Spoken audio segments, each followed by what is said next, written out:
Desde las profundidades del mar emerge la historia de la conquista, de la que se han escrito millones de relatos en 500 años. Pero es hasta ahora que la arqueología subacuática aborda el tema para intentar aclarar los hechos alrededor de los 11 navíos en los que llegó Hernán Cortés en 1519 a las playas de lo que hoy se conoce como el Golfo de México. A lo largo de estos 5 siglos, investigadores, cronistas, arqueólogos y antropólogos han estudiado las fuentes históricas para precisar el sitio exacto del desembarque. Pero por primera vez, arqueólogos subacuáticos exploran el fondo marino de la Villa Rica, a 73 kilómetros de distancia del puerto de Veracruz. Apoyados en los trabajos de Francisco del Paso y Troncoso, historiador que aseguraba que en ese sitio Cortés hundió sus naves, las crónicas también indican que el español primero desembarcó en San Juan de Ulúa, pero al corroborar que no era un buen lugar por los vientos del norte, decidió seguir navegando hasta encontrar el lugar ideal.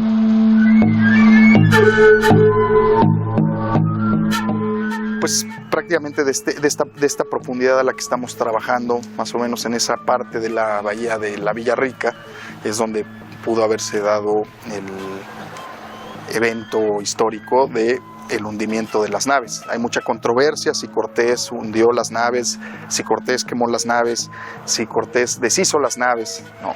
Hay toda una serie de interpretaciones. Sin embargo, nosotros no estamos haciendo historia, nosotros no estamos tomando las fuentes históricas para una interpretación, las estamos utilizando para hacer nuestras hipótesis de trabajo. Nosotros estamos haciendo arqueología.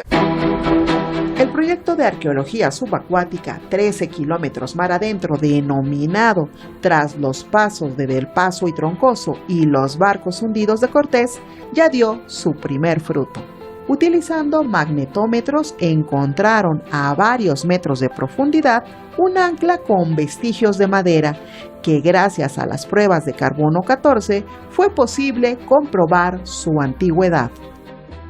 Localizamos un ancla, y esta ancla es un ancla del siglo XVI, es un ancla muy temprana, es un ancla que es muy larga, con brazos relativamente cortos, y tuvimos la fortuna de encontrar todavía parte del cepo de madera.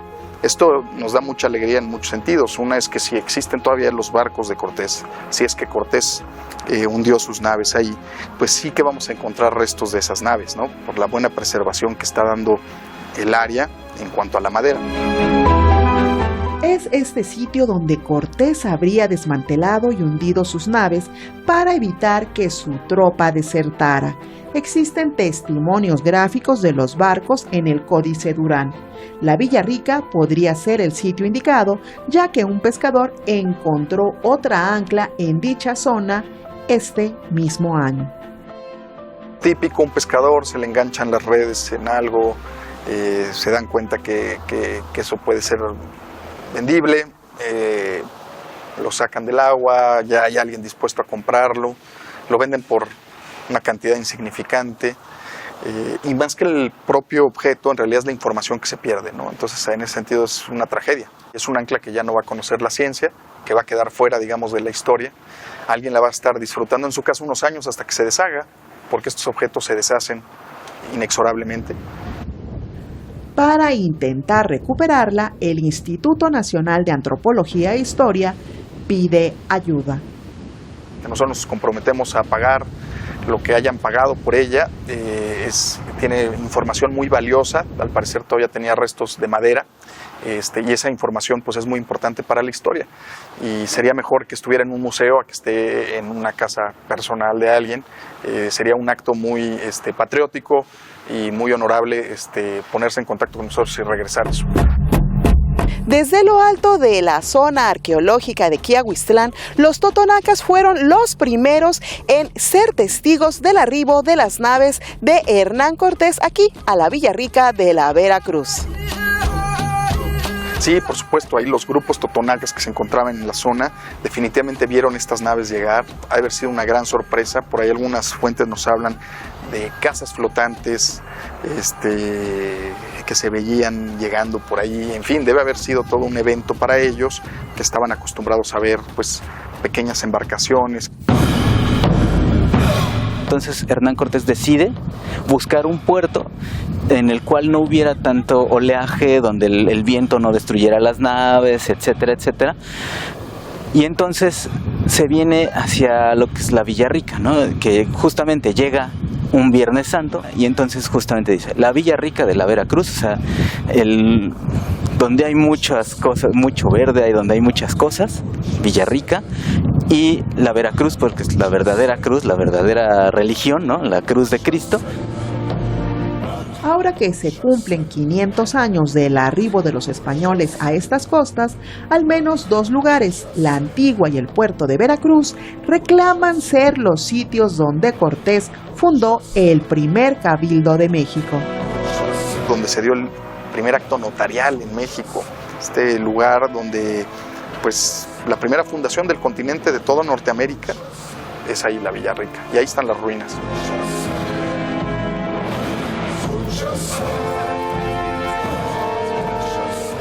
Milenio siguió la llamada ruta de la conquista de Hernán Cortés, siguiendo los vestigios arqueológicos. Fuimos a la Villa Rica para registrar el lugar donde trabajan los arqueólogos subacuáticos. Visitamos la zona arqueológica de Quiahuiztlán. Seguimos hacia Zempoala, después a la Antigua, el puerto de Veracruz, Tlaxcala, Cholula y el Paso de Cortés hasta llegar a la Ciudad de México. Cortés llegó a Zempoala 4 meses después de pisar las nuevas tierras, acompañado por la Malinche, mujer fundamental por ser su traductora. Cortés se encuentra con Xicomécoatl, señor del lugar, a quien convierte en su aliado para derrocar al imperio de Moctezuma, con la promesa de que dejaría de entregarle tributo a la Triple Alianza, integrada por Tenochtitlan, Texcoco y Tacuba. Pues a su entrada, Cortés ya ves que lo hace por Quiahuiztlán, manda una comisión, o sea, a ver, y lo cual regresan maravillados, ¿no? Ya que según ellos habían descubierto una ciudad de plata, ya que lo hacen por las tardes y la zona era un área enmaquetada completamente y con los rayos del sol pues brillaba. De hecho, él la compara con Sevilla. En esa época, en ese periodo que la llegada de los españoles en 1519, sí, el rey que se encontraba ahora sí gobernando los totonacos era Chicomácatl, ¿sí? O señor de las 7 cañas, que Cortés lo apoda el cacique gordo por su obesidad. Con el apoyo de Xicomécoatl, el conquistador pronto logra reunir a un gran ejército. Llevaba consigo 16 caballos, 14 piezas de artillería y miles de soldados indígenas y españoles que partieron hacia Tlaxcala para establecer otra alianza con los tlaxcaltecas, quienes no estaban sometidos a la Triple Alianza. De ahí el grupo parte hacia Cholula, donde Cortés encabeza uno de los hechos más sangrientos del inicio de la conquista, la matanza de los cholultecas a los pies de la pirámide de Quetzalcóatl el 19 de octubre de 1519. A este lugar llegó 500 años después un descendiente de Hernán Cortés, Ascanio Pinatelli Aragona Cortés, de 49 años, para pedir perdón por la violenta invasión de su ancestro. Entró al exconvento de San Gabriel, que se erigió sobre los vestigios prehispánicos, y lo hizo por la puerta del perdón. Después yo le pido el perdón y ellos me perdonan y yo quiero el perdón, me piden el perdón a mí también y yo le pido el perdón. ¿El perdón lo estás considerando por la matanza, por...? Sí, todo. Es sufrimiento. Sí, no solo por ellos que fueron que mueren aquí, pero en todo. Sí, son dos mundos que se unieron. Claro que hay muchas cosas malas y dolor y sufrimiento. Y después hay esto, hay una criatura, como dice, el México es un lugar muy interesante, muy famoso, muy importante en el mundo, con mucha cultura única, comida única, gente única.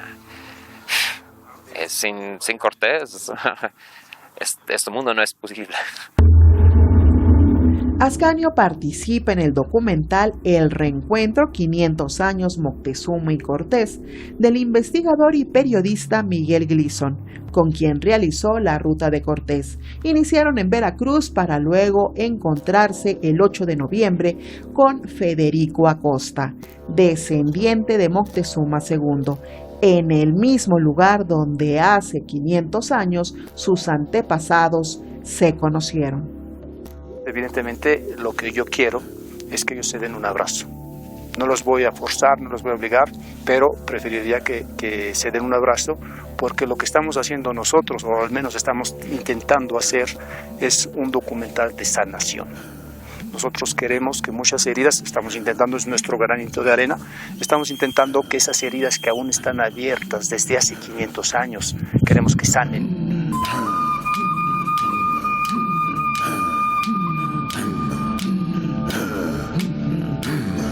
La historia de la ruta de Cortés continúa. Los relatos son de dominación y sometimiento. En 1521 ocurre la sangrienta caída del Imperio de México Tenochtitlan. Luego, Cortés se establece en Coyoacán, donde construye la casa conocida como de la Malinche, mientras se edificaba la urbe virreinal en la ciudad sagrada mexica.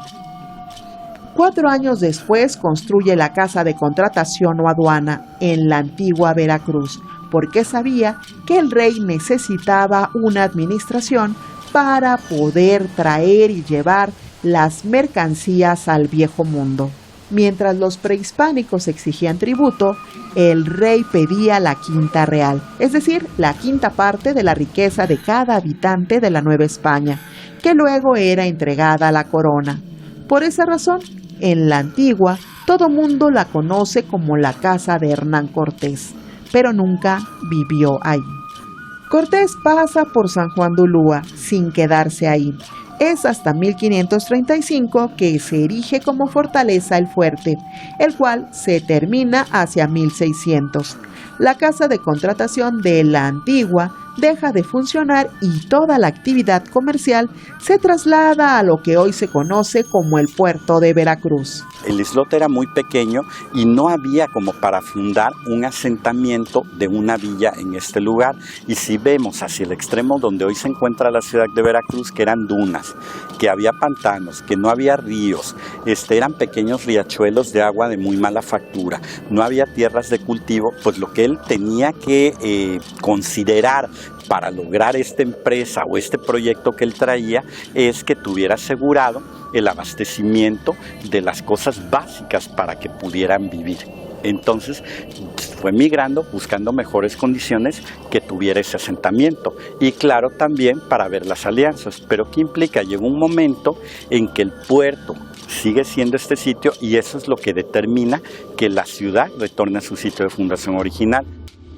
San Juan de Ulúa, con toda su historia, sus mitos y leyendas, fue el último reducto de la colonia española.